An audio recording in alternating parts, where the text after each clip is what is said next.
wowe najya shaka waduhoza amarira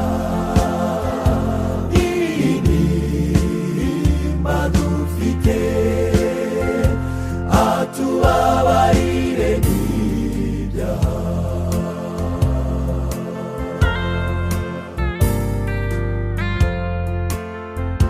namenye neza ibanga riri mu maraso ye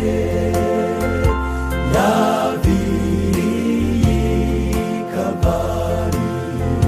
mpabonera ubugingo niho honyine hari isoko itureshaho kandi ni naho gusa tubonera imbabazi